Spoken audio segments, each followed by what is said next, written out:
Eccoci qua, cari telespettatori, come promesso con lo SPCGL del Veneto affrontiamo ogni settimana un caso diverso. Questa volta siamo supportati dal signor Pierluigi, che tra l'altro è segretario generale della Lega dello SPCGL di Padova Sud. Grazie di essere qui con noi.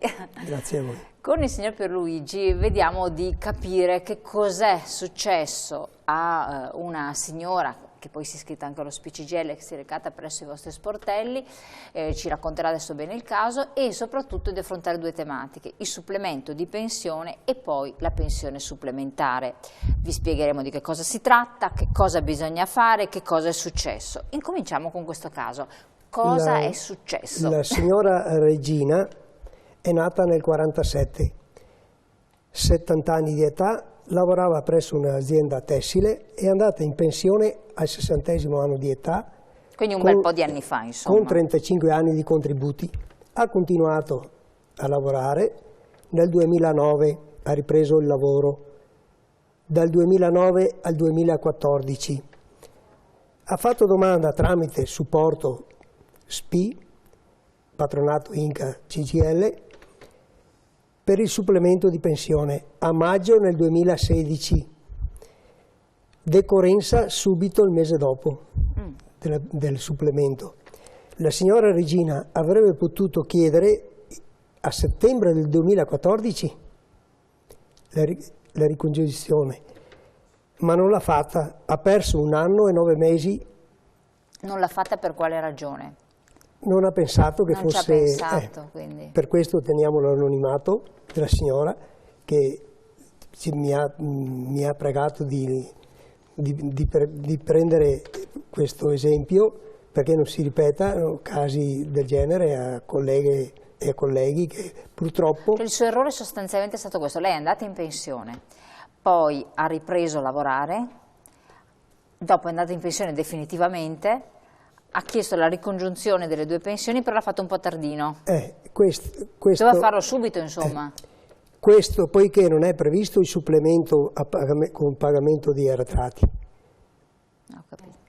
Questo è il problema. Questo caso, poi la compagna Maria illuminerà. Assolutamente. Voi che cosa avete fatto?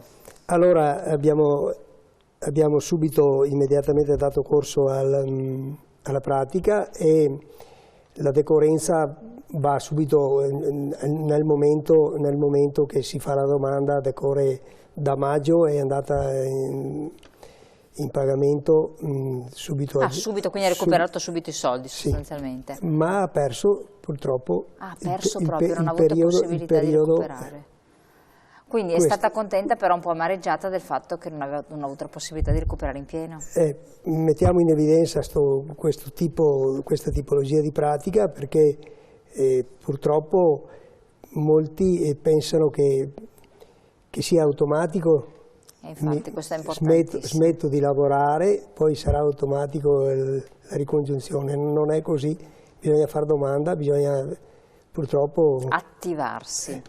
Signor Pierluigi, lei è stato gentilissimo. Allora, avete visto, grazie in virtù dell'intervento del signor Pierluigi, ma come sempre dico, tante persone che sono preparate presso le sedi dello SPCGL oppure dell'Inca, a seconda delle situazioni della CGL, possono darvi una mano, verificare la situazione, perché non ci si pone tante volte il problema, non viene spontaneo, non verrebbe sinceramente neanche a me, ormai l'ho imparato, me l'avete insegnato, che bisogna tante volte chiedere, far domanda per avere, e farlo entro i termini, farlo nel tempo più breve possibile, perché altrimenti si perdono delle situazioni di diritti, oppure addirittura si possono andare anche in prescrizione. Orrore degli orrori, non è il caso della signora. Grazie signor Pierluigi, la lascio andare perché adesso prende il suo posto Maria Pistorello, che come sempre ci illustrerà la questione, che è una questione abbastanza complessa. Grazie ancora, allora, arrivederci. Allora, Maria Pistorello come sempre qui con noi, che ci aiuta a comprendere queste due situazioni. Buonasera. Ben arrivata. Grazie. Allora, innanzitutto voglio capire, pensione supplementare, supplemento di pensione, che cosa si tratta? Perché adesso, sono due questioni un po'... Adesso vediamo nel modo più semplice possibile di spiegarli. Il supplemento di pensione si ha quando ci sono contributi di lavoro successivi a quando uno è andato in pensione.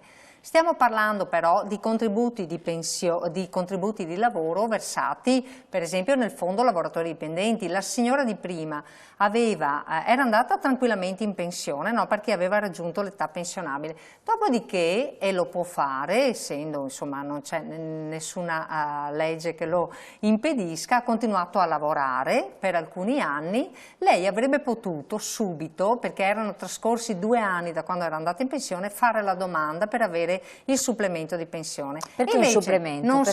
Perché? Allora, una volta che sei andato in pensione, la tua pensione l'hanno calcolata con i contributi versati fino a quel momento. Siccome la signora, avendo ripreso il lavoro dopo, ha versato nuovi contributi e quindi il supplemento è quando tu prendi questi contributi nuovi, fai la domanda affinché vengano considerati e questi contributi vanno ad aumentare la pensione che tu già prendi. Non è una pensione a parte il supplemento di pensione. Però io sono ignorantissima sull'argomento. Una volta che una persona va in pensione, può riprendere, può interrompere questa pensione e tornare a lavorare? Non interrompe la pensione, Ecco. continua a prendere la pensione e può fare un altro lavoro, può per esempio fare il commerciante, se uno è andato in pensione esatto. può aprire un'attività e fare il commerciante. Nel frattempo oppure come nel caso capita, no, che in alcune fabbriche ci sono dei lavoratori molto specializzati che vanno in pensione normalmente, poi il datore di lavoro gli offre di continuare a lavorare ancora per un po' di tempo, magari per formare i nuovi arrivati. Ecco, in questi casi qua il lavoratore prende la sua pensione, però ha anche uno stipendio. Su questo stipendio lui versa i contributi. Una volta che non lavora più, se sono trascorsi almeno 2 anni da quando è andato in pensione, subito, immediatamente, quando smette di lavorare, può fare la domanda per il supplemento. Ecco che questo supplemento va a incrementare la sua pensione. Questo lo possono fare tutti, naturalmente non è previsto nelle pensioni con la gestione pubblica, quindi i lavoratori privati, non i lavoratori pubblici non possono fare questo, avere questo supplemento di pensione non è previsto insomma nel loro ordinamento. Che errore ha fatto la signora? Niente, di aspettare troppo, non lo sapeva, la signora ha smesso di lavorare nel 2014, avrebbe potuto subito fare la domanda di pensione perché erano trascorsi 2 anni da quando era andata in pensione precedentemente, non l'ha fatto e quindi diciamo che lì non sono previsti arretrati e quindi la signora si è trovata che insomma ha perso per 2 anni, insomma quasi 2 anni ha perso dei soldi. Voi che tipo di intervento avete fatto? Quindi che cosa noi abbiamo controllato. Una delle domande che facciamo ai nostri pensionati è: hai lavorato dopo la pensione? Perché c'è anche un altro caso, perché in questo caso qua stiamo parlando di persone che hanno lavorato, quindi che hanno versato contributi dopo la pensione perché hanno fatto un lavoro dipendente. Però abbiamo anche un altro caso, abbiamo la possibilità di avere la pensione supplementare. E la pensione supplementare è un'altra cosa, perché il supplemento va a incrementare la tua pensione, la pensione supplementare è una pensione in più. Faccio un esempio così spero di chiarirmi bene. Un lavoratore che va normalmente in pensione o la pensione anticipata o la pensione di vecchiaia e dopo magari va a fare attività presso un'associazione di volontariato, ce ne sono tante, un'associazione qualsiasi, e come collaboratore coordinato e continuativo, un collaboratore a progetto, no? E i soldi che lui versa, i soldi sempre per la previdenza, perché è previsto anche qua, e li versa in una gestione, non li versa nel fondo lavoratori dipendenti, ma li versa nella gestione di lavoratori parasubordinati. In questo caso ha diritto ad avere poi al termine del suo lavoro, ma comunque ne ha diritto ad averlo anche prima, purché siano trascorsi almeno 5 anni, ha diritto ad avere la pensione supplementare. Ne ha diritto anche prima, ne ha diritto anche trascorsi appena 2 anni, purché sia andato in pensione con l'età della vecchiaia. Allora, vediamo se riesco magari a chiarire un po' meglio, perché mi rendo conto che questi temi un po' tecnici sono di difficile comprensione, però il messaggio che vogliamo dare è questo: se hai lavorato dopo la pensione o se hai fatto il collaboratore coordinato e continuativo, ricordati che potresti avere diritto a dei soldi in più. Allora chiedo alla regia gentilmente se può mandare la vediamo diapositiva, la slide perché, che può darci in aiuto. Ecco. Per avere la pensione supplementare, quindi parliamo di chi ha fatto il collaboratore, no? Collaboratore in regola, il co-co-co, per capirci. Se è andato in pensione oppure ha compiuto, intanto deve essere già un pensionato, ma se ha già l'età della pensione di vecchiaia, e gli anni per la pensione di vecchiaia sono questi che vedete, ad oggi, per avere nel 2017, insomma l'età di vecchiaia è questa: 66 anni e 7 mesi per tutti, 66 anni e 7 mesi, o tranne le donne del settore privato che ancora per quest'anno vanno in pensione di vecchiaia a 65 anni e 7 mesi se sono lavoratrici dipendenti, oppure a 66 anni e un mese se sono lavoratrici autonome.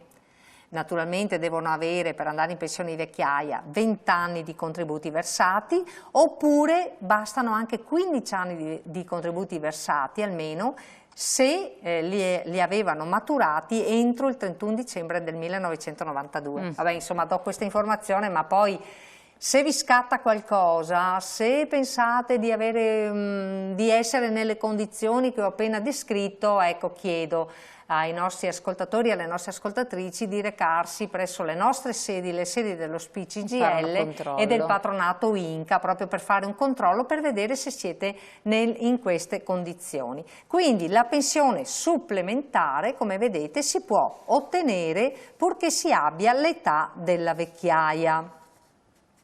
Per avere la pensione supplementare, oltretutto, non servono altri requisiti, né di contribuzione né di importo, quindi anche se uno ha lavorato 6 mesi, per dire, se è in queste condizioni, può chiedere la pensione supplementare, sarà di pochi euro naturalmente. Poi è calcolata in base alle regole previste, alle norme previste al momento in cui chiede la pensione. Una cosa, devo dirla però, questo tipo di pensione non è integrabile al trattamento minimo, naturalmente, e grazie insomma al cumulo gratuito, no, che è previsto adesso per chi andrà in pensione a partire da quest'anno, che è stato previsto nella legge di stabilità, insomma in futuro ci saranno meno pensioni supplementari, perché tutti i contributi potranno essere conteggiati per la pensione. Quindi insomma è un passo avanti che è stato fatto. Ma dovrà essere sempre fatta richiesta? Comunque sia, deve essere sempre fatta richiesta, su questo insomma non c'è dubbio. Poi se abbiamo ancora qualche minuto, tranquilli. Perché volevo ricordare alle nostre ascoltatrici e ai nostri ascoltatori, ho portato qua il numero di dicembre del giornale di Libertà, eccolo qui, vediamo se si vede, sì, benissimo, qui. Questo è un mensile, il mensile dello SPI-CGIL. Che è molto interessante, che io lo guardo. È un giornale bellissimo, eccolo qui che lo vediamo proprio molto bene, vedete? Si chiama Libertà, è un mensile.